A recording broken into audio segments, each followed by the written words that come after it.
Fala galera, hoje nós vamos falar sobre a questão do kickoff, né? Como assim a questão do kickoff? Bom, falar taticamente e tecnicamente sobre o kickoff. A gente costuma ver, né, os caras correndo e não, eles não correm de maneira aleatória. Existe playbook, inclusive de kickoff. É um playbook bem mais simples, mas existe, né? E eu vou falar aqui de uma jogada simples que existe praticamente em todo o playbook e vai ser baseado nesse retorno do time de NC State em cima de Wake Forest, né? E vamos lá. Bom, eu já deixei aqui já separado, né, a primeira parte, como tem que ser, que é os dois times preparados para o time de Wake Forest chutar e o time de NC State receber essa bola. Bom, como que são divididos esses caras, né? Primeiro, o time de chute ele é dividido por numeração de 1 ao 5, contando da sideline para o meio do campo, né? Ou seja, o cara que está mais aberto, né? O cara que está mais próximo à sideline, ele vai ser o número 1. Ao lado dele vai estar o número 2, depois o número 3, o número 4 e o número 5 é o cara mais próximo ao kicker, é o cara mais próximo à bola. Lembrando que também vocês podem observar que eles estão 5 jardas atrás da linha da bola. Beleza, até aí tudo bem, né? Caras, né? Os dois caras da ponta, eles basicamente são jogadores de skill position, ou seja, eles vão ser wide receivers, vão ser cornerbacks, vão ser free safeties, vão ser talvez running backs, né? Tight ends não costumam jogar nesse tipo de posição. Eles costumam jogar no 3, 4 ou 5, tá? E daqui a pouco eu vou explicar o porquê que eles costumam jogar nesse 3, 4 e 5 e não no 1 e o 2, tá? E também no 3, 4 e 5 podem ser, inclusive, running backs também, podem ser strong safeties, podem ser edge, ou seja, aqueles linebackers que entram para fazer blitz, né? Ou pode ser um outside line, ou pode ser um defensive end, perdão. Não costumam ser defensive tackles e não costumam ser jogadores de linha ofensiva, tá? Esses caras não costumam entrar nesse tipo de situação no time de chute. E do outro lado, nós também podemos perceber que tem 5 caras ali na primeira linha, né? Esses caras costumam ser caras que estão mais acostumados com o front, né? Ou seja, aqueles caras que estão acostumados com a guerrinha na trincheira, que estão acostumados ao combate direto durante o jogo, ou seja, podem ser jogadores de linha ofensiva, aí eles entram, podem ser jogadores de linha defensiva, mas não costumam ser tanto assim, mas eles entram para dar um suporte, linebackers, tight ends e talvez uns running backs também entrem aí nessa posição, tá? Dependendo daquele tipo de running back que você tenha, eles também entram aí, fullbacks também. Bom, até aí beleza, né? Tudo certo. E aí a gente vai para a segunda parte dos jogadores onde estão situados do time de bloqueios, né? Ou no time que vai recepcionar a bola. E aí o time de NC State, ele preferiu colocar dois caras mais abertos, vamos dizer assim, né? Aqueles dois caras mais próximos da sideline, mas poderiam ter 4 caras ali posicionados juntos, tá? E aí nessa posição que aí colocam-se ou tight ends, tá? Ou linebackers que costumam sempre estar em zona ou inside linebackers, né?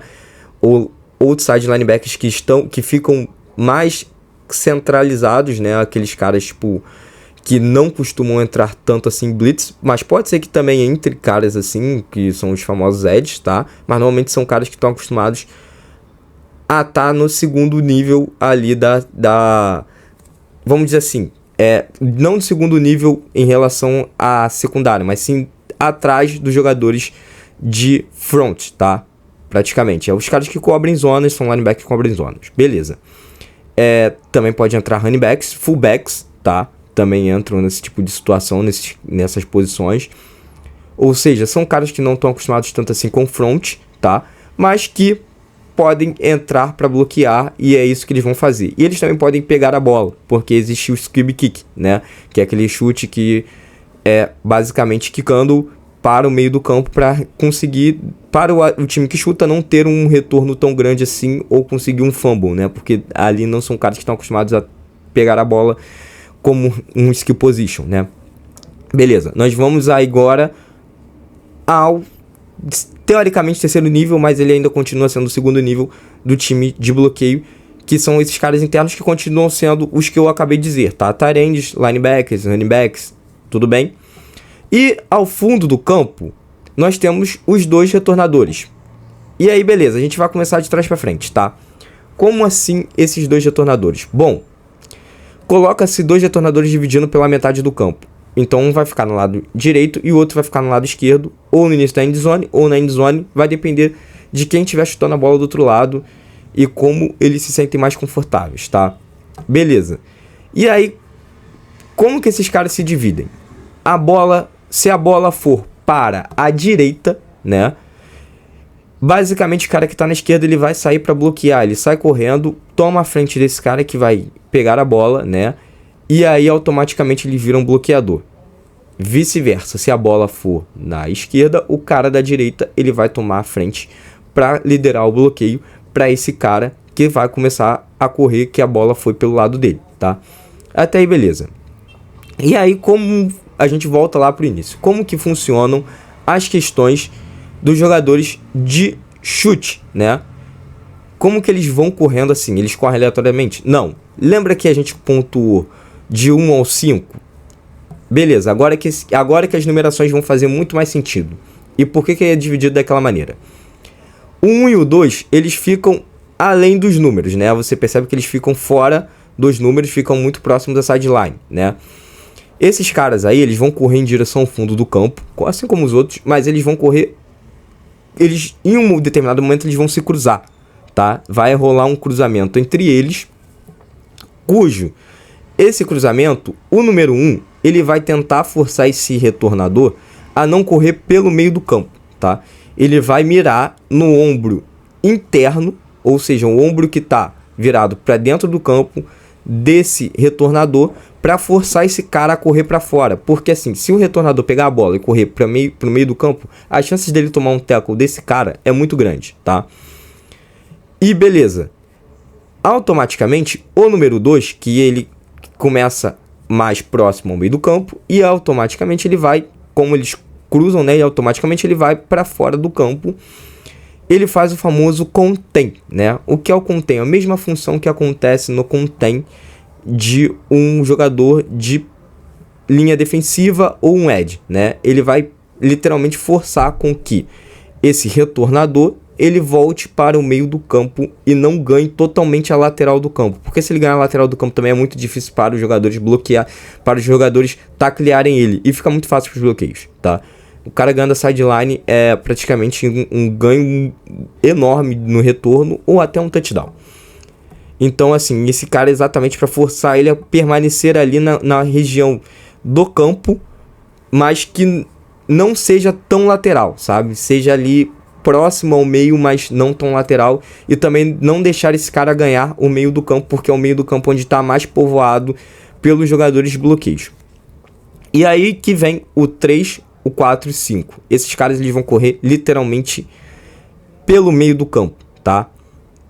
Beleza, eles correm pelo meio do campo. E aí, aqueles 5 lá iniciais que a gente viu, né? Eles estão aqui de novo na imagem.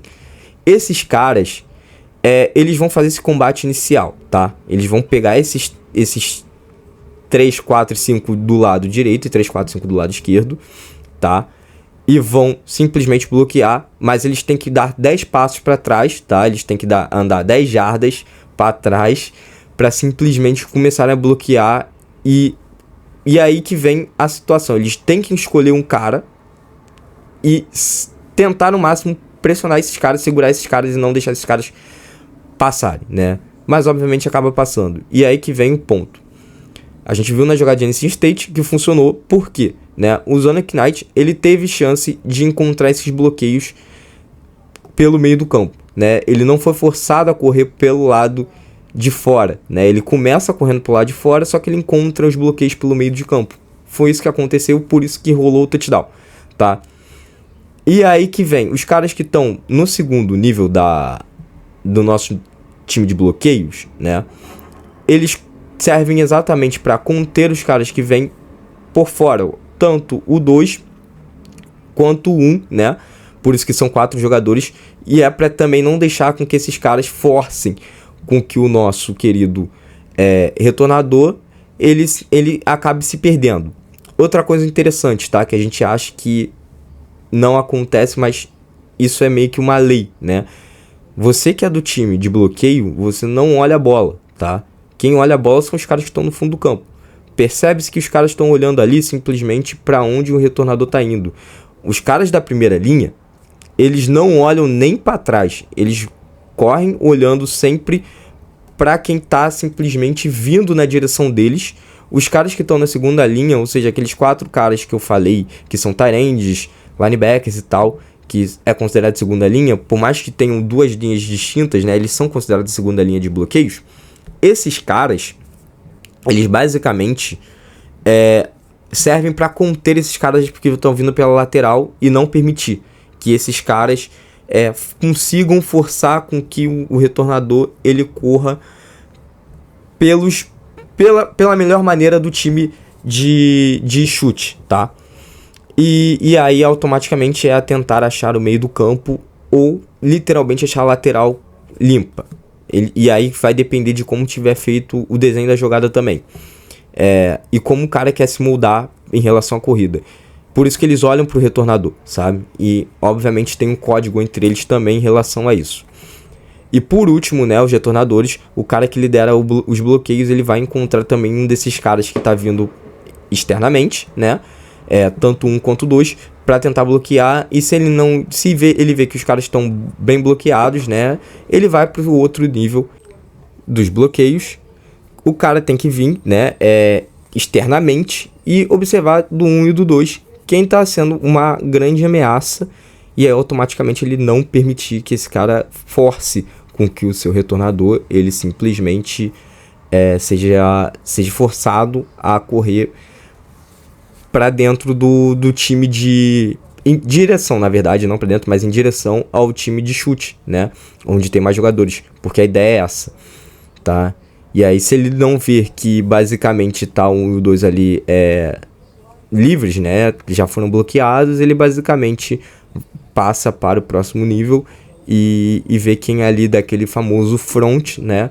Vai estar livre, sem bloqueio nenhum, se livra de algum dos bloqueios, para poder simplesmente bloquear esse cara.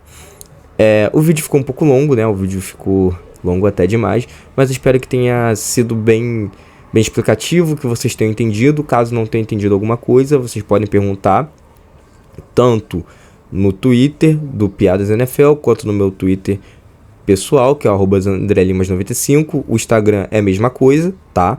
Tanto para mim quanto para o Piadas. E no YouTube também. É isso.